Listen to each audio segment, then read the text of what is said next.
हरे कृष्णा दोस्तों, welcome back to my channel. तो मेरी सुबह की शुरुआत होती है किचन से। हाँ जी, जब से मौसी के यहाँ गई हूँ मेरी किचन ड्यूटी जो है थोड़ी ज़्यादा तगड़ी हो गई। यहाँ पे भैया के ले जाने के लिए मैंने सब्जियाँ काट के रखी थी। देन उसके बाद यहाँ पे मैं लग पड़ी हूँ बर्तन धुलने के लिए। शाम के बर्तन बचे हुए थे जो कि मैंने शाम को नहीं धुला था क्योंकि मैं शाम को बहुत ज़्यादा थक गई थी। क्या होता है ना, जब कोई हेल्प करने वाला होता है ना तो काम और चीज़ें थोड़ी सी आसान हो जाती हैं। फिर यहाँ पे जिस चीज़ को गर्म पानी चाहिए था मैंने सबको गर्म पानी सर्व कर दिया, दे दिया। मुझे भी थोड़ा सा बॉडी में ज़्यादा थकान लग रही थी तो मैंने भी जो है 1 कप, छोटा सा कप गर्म पानी का पी लिया, जिससे मुझे बॉडी पेन में थोड़ा सा रिलीफ मिला। दिन यहाँ पे सुबह सुबह ही मामी तैयार हो गई थी और मौसी मामी को थोड़ा सा ऐसा लाड कर रही थी। मुझे थोड़ा सा अच्छा लगता है मौसी के प्यार करने का जो तरीका है। फिर मामी यहाँ पे सबके, इतनी बड़ी फैमिली है यार, सबके पैर छुए, सबके फिर उसके बाद ये चीज़ सिर्फ मेरे ननिहाल में मुझे मिलती है, बाकी तो मुझे अब ये चीज़ें कहीं देखने को नहीं मिलती। यहाँ पे शालू भैया मौसी को गले लगाए हुए थे। यार कहाँ हम लोग बचपन में गर्मी की छुट्टियों में मिलते थे, कहाँ अब हम लोग एक दूसरे की शादियों में मिलने लगे हैं। ये चीज़ें थोड़ी सी अभी अलग हैं और ये अनुभव भी थोड़ा सा नया है। और तो यहाँ पे जो है सब रेडी हो गए हैं, मामी और भैया निकल रहे हैं और बाकी सब लोग पहले ही जा चुके थे, मतलब भाभी भाभी बड़े भैया ये लोग पहले ही जा चुके थे। तो यहाँ पे मौसी को रोना आ गया था जो कि मैंने रिकॉर्ड नहीं किया था क्योंकि मुझे आंसू के टाइम मेरा कैमरा ऑन नहीं हो पाता है। और शालू भैया, हम सब आपको याद कर रहे थे जाने के बाद बहुत ज़्यादा, स्पेशली आपके बिहेवियर की वजह से। देन यहाँ पे किसी को जाते हुए देखना यार बड़ा गंदा फील होता है कि बस रोक लो लेकिन नहीं रोक सकते। रिटर्न आते ही मैंने चढ़ा दी चाय होने के लिए क्योंकि चाय के लिए लेट हो रहा था। देन सबको चाय सर्व किया, मैंने बस निकाल दिया था, बाकी आ गई थी मेरी कज़न सिस्टर, उसने सबको सर्व कर दिया जाके। तो मुझे क्या होता है, बस मुझे लोटे में निकालना होता है, बाकी ग्लास में ले जाके बाहर सर्व कर दिया जाता है। यहाँ पे मैं पहले चाय को टेस्ट करती हूँ कि सब कुछ ठीक ठाक है कि नहीं। फिर भैया के लिए, भाभी के लिए चाय निकाला। भाभी की चाय मैं उनके रूम में दे के आने के बाद सबसे पहले लग पड़ी चावल फ्राई करने में। थोड़ा सा चावल था तो मैंने कहा फ्राई कर देती हूँ, ख़त्म भी हो जाएगा और एक छोटा सा नाश्ता भी सबके लिए हो जाएगा।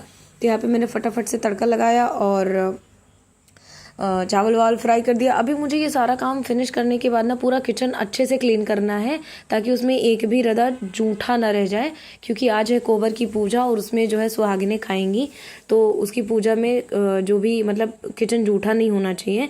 तो यहाँ पे चावल फ्राई करने के बाद मुझे जिस जिसको सर्व करना था मैंने उसको सर्व कर दिया था, बाकी का मैंने एक जगह रख दिया था। जिस जिसको ज़रूरत थी सब अपना अपना ले लेते क्योंकि भैया भी रेडी हो रहे थे मुंबई जाने के लिए, तो थोड़ी सी मुझे घाई ज़्यादा थी। तो मैं अपने काम के साथ साथ किचन भी नॉर्मली साफ़ करते हुए जा रही थी ताकि जब मैं लास्ट में किचन क्लीन करूं तो मुझे ज़्यादा गंदगी ना साफ़ करनी पड़े, बस हल्का सा पोछा मारना हो और मेरा किचन क्लीन हो जाए। देन यहाँ पे किचन क्लीन करते हुए मेरे से एक गलती हो गई, मैंने जलते हुए बर्नर को ऐसे हाथ से पकड़ लिया और जो जली ना, आने के बाद फिर भाभी मुझे डांटने लगी। भाभी मतलब बड़ी मौसी की बहू यानी कि नंदिनी भाभी, तो वो मुझे डांटने लगी कि लाइटर से कर सकती थी ऐसा, ये वो नहीं। उनकी केयर देख के मुझे थोड़ा सा अच्छा फील हुआ कि एटलीस्ट कोई ज़्यादा ध्यान दे रहा है। फिर यहाँ पे भैया निकलने से पहले नई भाभी से मिल के आए और भाई साहब दोनों क्या शर्मा रहे थे, मुझे तो देख के मज़ा आ गया। यहाँ पे भैया ने मम्मी के पैर छुए, फिर मौसी को हक किया। देन यहाँ पे मैं साथ में वीडियो निकाल रही थी, मौसी को हंसी आ गई। फिर यहाँ पे ये दोनों बच्चे आपस में लड़ने लगे, लास्ट में मुझे छुड़ाना पड़ा क्योंकि दोनों एक दूसरे के बाल को बहुत भयंकर खींच रहे थे। फिर अभी भैया जो है जा रहे हैं और ये बड़ा अजीब था। इस बार सबसे कम समय के लिए आए थे, ये 3 दिन के लिए आए थे बस शादी अटेंड करने के लिए। मौसी मम्मी को गले लगाया भैया ने, दिन उसके बाद सबसे मिले और फिर निकल लिए। जाते जाते इनको कुछ तो बात रह गई थी, रुके, पलट के फिर से बात किए फिर गए। यहाँ पे अंशु भैया से मिलना बाकी रह गया था। अच्छा एक चीज़ और, अब यहाँ पे मैं डाल रही हूँ ये, अब गाँव में यार नॉर्मली हर कोई ऐसे मतलब शॉर्ट्स में और बनियान में ही घूमता है। गर्मियों के मौसम में अब कोई कोट पैंट और धोती कुर्ता तो पहन के नहीं घूमेगा ना, तो लाजमी सी बात है, तो कपड़े का कोई इतना बड़ा इशू नहीं होता है। फिर यहाँ पे भैया निकल जाते हैं और मैं भी वहाँ से रिटर्न आने के बाद सो जाती हूँ और ये ब्रह्मा विष्णु महेश यहाँ पे आ जाते हैं, मेरी आँख खुल जाती है।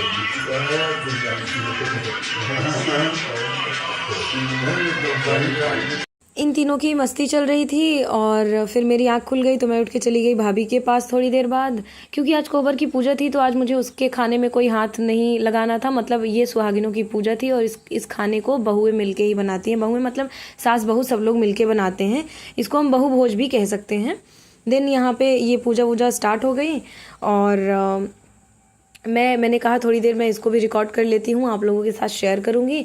बड़ी मौसी ने यहाँ पे, मैं फिर से बता दूँ, बड़ी मौसी, मैं मौसी की जेठानी को बोलती हूँ।